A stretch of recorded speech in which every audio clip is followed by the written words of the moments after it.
शुरुआत करते हैं आज के क्लास को, आज के वर्क को।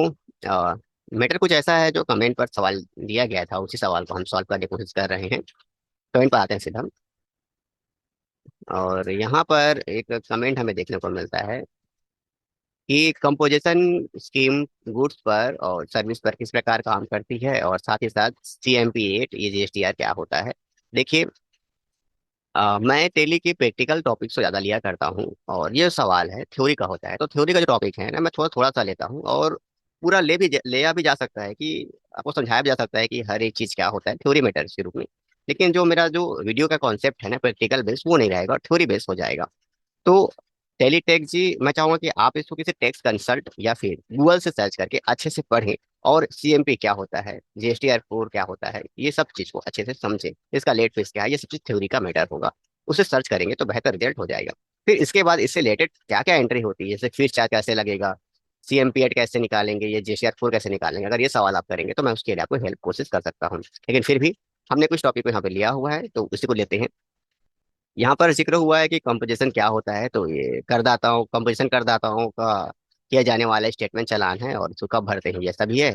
और GSTR 4 का भी जिक्र है यहाँ पर कि ये क्या होता है, किसके द्वारा लिया जाता है, और इन दोनों में अंतर क्या है, ये भी यहाँ पे आपको देखने को मिल जा रहा है कि कैसे अंतर है, कि इसका जो तारीख है वो समय समय पर घटता बढ़ता जो भी है आपके सामने प्रस्तुत है, और थोड़ा सा और सर्च करें तो बेहतर रिजल्ट आपको देखने को मिलेगा, क्योंकि थ्योरी मैटर है, और आपको मैंने थोड़ी समझा दी है कि ये चीज़ कैसे खुल रहा है।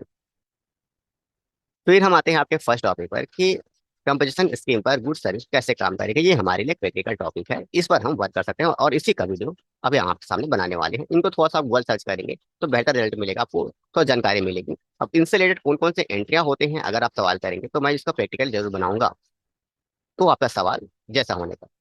तो मैटर लेते हैं आगे, टेली पर आते हैं हम। अब इसके लिए क्या करना होगा, तो जैसे आप इसे एंट्री करते हो नॉर्मल एंट्री, वैसे इसकी भी एंट्री होगी, परचेस का वही एंट्री जो दूसरे लोगों के लिए होता है वही इसके लिए होगा।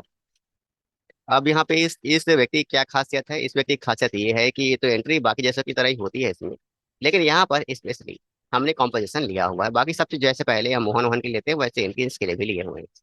अब यहाँ पे हमें क्या लेना होगा, कॉम्पोजिशन, कस्टमर, ये कंज्यूमर, रेगुलर। ये अब सवाल आता है कि ये कॉम्पोजिशन क्या है, कंज्यूमर क्या है, रेगुलर क्या है, इसको समझ लेते हैं।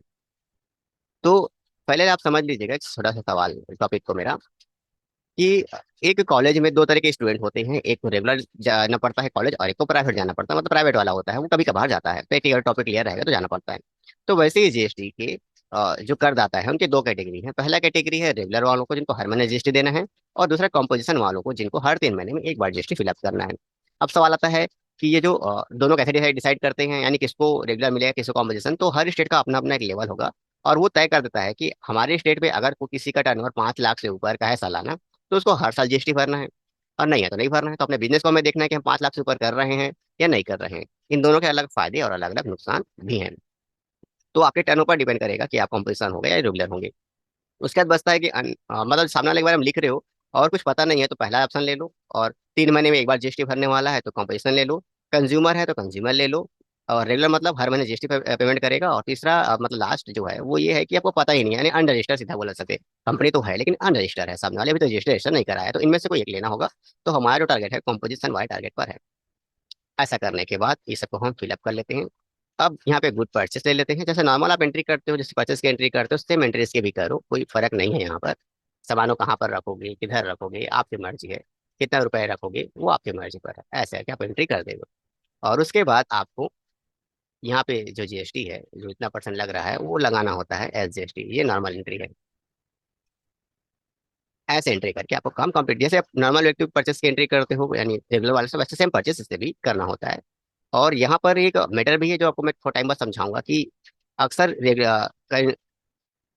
ये जो कॉम्पोजिशन वाले हैं उनके साथ कुछ गड़बड़ हो जाता है, यानी उनके साथ GST जो पेमेंट का मैटर होता है उस गड़बड़ आता है, उसको हम समझ लेते हैं, व्यवहारिक रूप से समझेंगे तो काम हो जाएगा।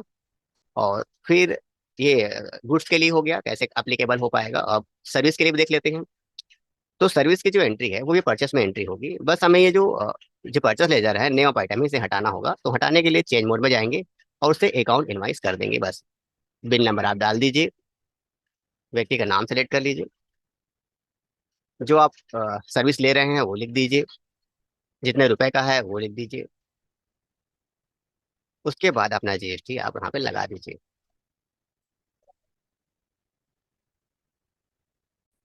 तो ऐसे आप एंट्री कर सकते हो सर्विस पर। और ये जो ट्रांसपोर्टिंग है वो सर्विस है हमारा, इस पे यूज किया गया है।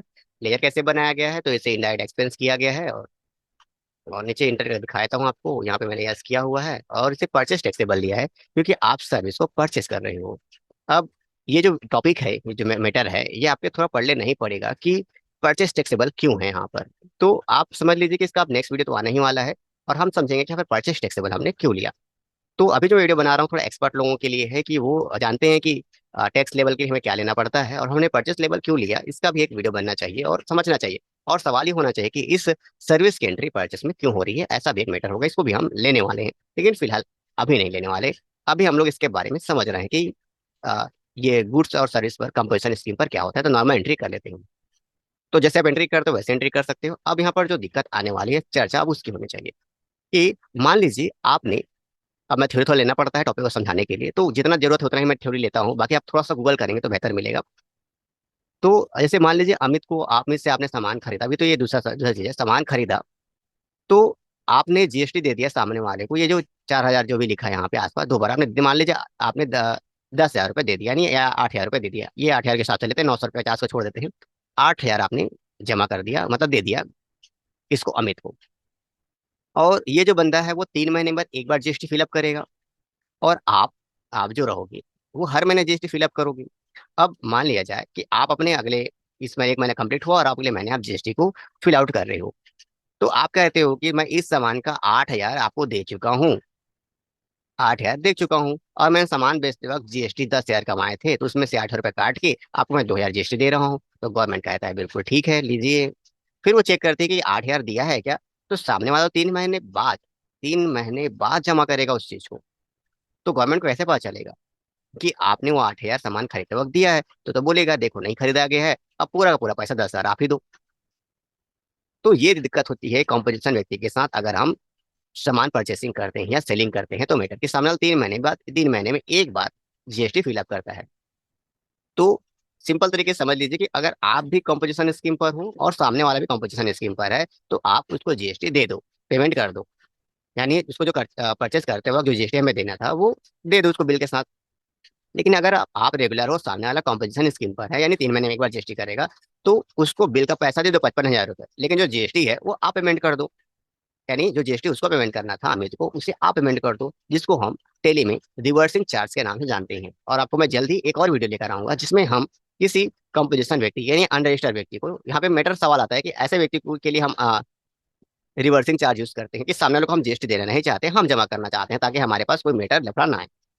जैसे कि आप अनरजिस्टर्ड व्यक्ति से सामान खरीदते हो, तो जीएसटी तो गवर्नमेंट को देना पड़ेगा, तो वो तो जमा नहीं कर सकता, आप जमा करना पड़ेगा, तो आप पेमेंट कर दो।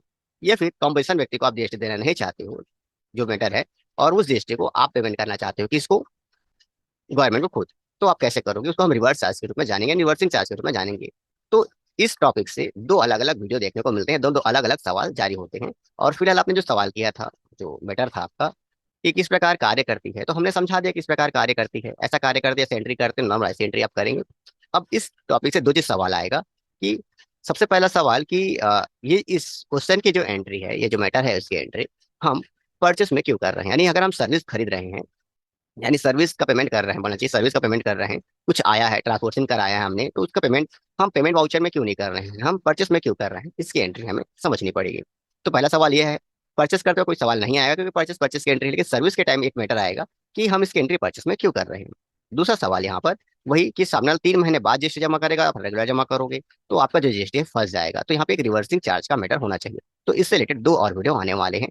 इसमें आपको सिर्फ समझाया गया कि एंट्री क्या होती है, और कोई एकदम डिफरेंट नहीं है, कोई अलग पर्सन नहीं है जो एकदम भेदभाव के भावना से आप देखो। वैसे ही जैसे रेगुलर होता है वैसे ही कंपोजिशन है, बस इनमें कुछ फर्क होता है, और क्या फर्क होता है हमने समझा दिया आपको। अगर ये जानकारी हमारी अच्छी लगी हो तो चैनल को सब्सक्राइब कर दीजिए। इससे रिलेटेड दो और वीडियो आने वाले हैं, उसको आप जरूर देखिएगा, तो आपको ये पूरे कॉन्सेप्ट समझ में आ जाएगा। सवाल आता है कि सारी वीडियो को हम एक साथ क्यों नहीं समझा सकते।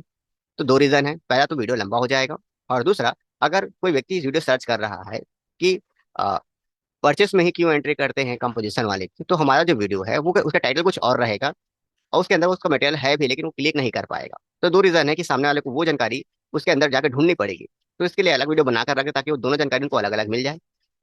और इसमें हम लिंक कर देते हैं कि देखो इसका कनेक्शन इसके साथ है। तो ऐसे हमें अलग अलग वीडियो बनाने पड़ते हैं। तो अब हमने अपने तरीके से आपको सब बात समझा दी है। सब बात अच्छी लगे तो चैनल को सब्सक्राइब कर लीजिए, और नहीं करेंगे तो कोई दिक्कत नहीं है, आप विजिट करते रहिए, आपका ही चैनल है। और मिलते हैं किसी अलग वीडियो पर।